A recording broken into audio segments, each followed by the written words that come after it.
and asked if she might consider the possibility of teaching them the game of bridge. For different reasons, they all said they wanted to learn how to play and play well, but knew next to nothing about it, except that it was an extremely social game and that it might be easier to make friends that way in a deep South layered town like Rosalie. In addition, 4 of them were newcomers to the city, ranging anywhere from a month or so to 5 months arrived upon the scene. The exception was Sarah Ann O'Rourke, who was a Rosalie native. Wendy still couldn't quite believe there was this much interest in learning bridge from scratch on the part of that many people within such a short time frame. The paying job she held down, her nearly 2-year stint as the Rosalie Citizen's first full-time investigative reporter, was working out well for her. Her experienced female editor, Lindell Slover, was pleased with the steady progress she was making in the quality of her work. As an interesting sidebar, her widowed father and Lindell were also fully enjoying one another's company in every sense of the word on a regular basis. Would Wendy's mentor also eventually become her mother, in a manner of speaking? Stranger things had been known to happen, particularly with the social complexities that composed the Deep South. Wendy had hardly rushed into the decision to teach, however. After all, she'd only been playing the game herself for about 2 of her 27 years. Was she truly qualified to set others on the path to making successful contracts and winning 500 or 700 rubbers?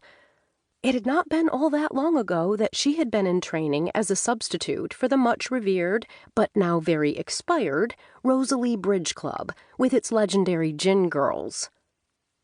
Finally, Wendy had gathered up her courage and told those 5 that she would take them under her wing, and they had all seemed ecstatic at the prospect. Wendy chose her words carefully as she approached their table, fearing she had been neglecting them just a little throughout the busiest afternoon of her life so far.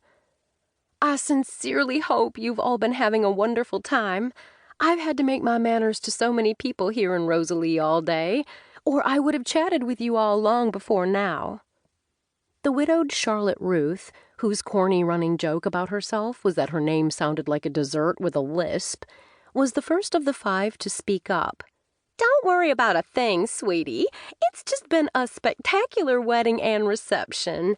I've had more than my share of salmon and cake and champagne, I can assure you. I'll have to go on my diet again tomorrow. When you reach my age, you have to watch every calorie, you know."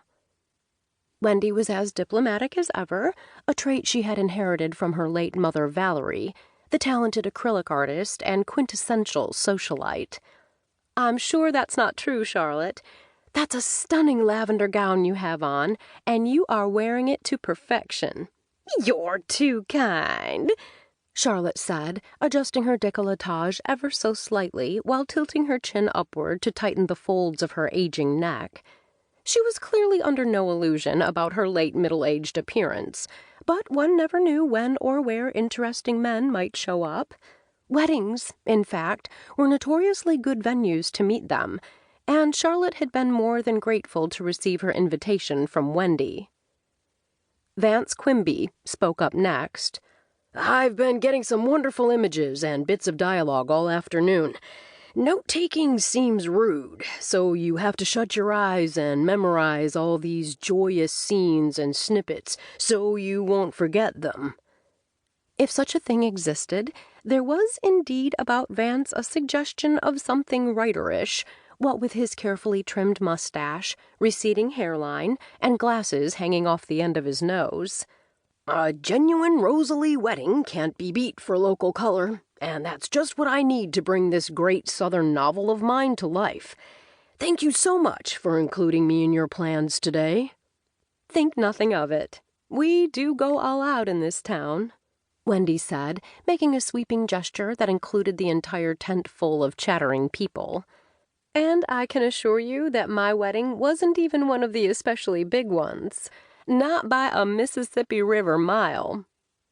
Vance's expression indicated he clearly wasn't buying the observation. "I'd like to see a big one, if this was an example of small. I've never seen so much attention to detail. All the lovely flowers, especially the gardenias,